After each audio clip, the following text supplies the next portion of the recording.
Ethics is a set of moral principles of knowing what is wrong and what is right. Different people and organizations have different views of ethics. There are, however, standards which apply across businesses. Our personal values, virtue, and manners determine our own ethical behavior.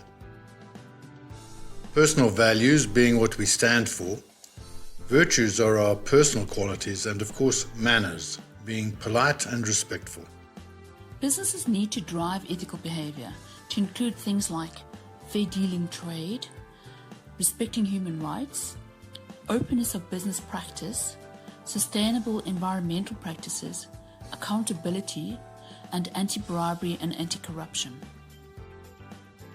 Corporate ethics need to extend to and take into account different religions and beliefs, different cultures and communities, different legislation and directives, and different countries with different expectations. Businesses should have a corporate code of ethics, which needs to be enforced at all times.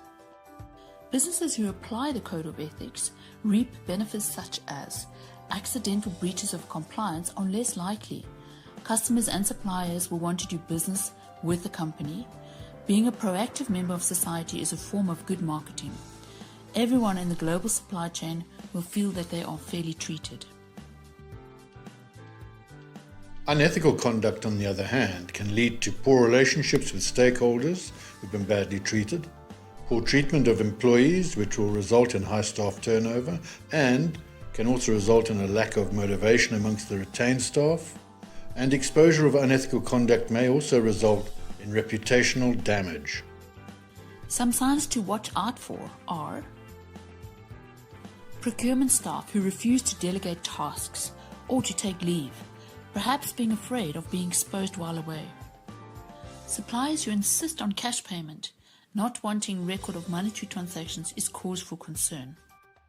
Too familiar or friendly relationships between supplier and a buyer. It is for this reason that the procurement department needs an ethics policy which must be clear and concise, endorsed by senior management, accessible for all to see, and reviewed regularly. Some ethical supplier selection concepts can include issue invitations to tender publicly, declare all conflicts of interest, fair post-tender negotiations, and then give feedback to unsuccessful tenderers. If a potential supplier has unethical practices, such as child labour, unsafe working conditions, polluting the environment and so forth, this is not the kind of supplier you want to do business with. Another form of ethical behavior is participating in corporate social responsibility programs. So how does a company assess if they are ethically sound? An easy way to do this is by doing a benchmarking exercise. Here the company can compare themselves against other organizations and learn something from these comparisons. There are companies that can be sourced to do ethics audits in the business too. These audits will assist a company to maintain a strong ethical code, which in turn results in the company being sustainable and successful.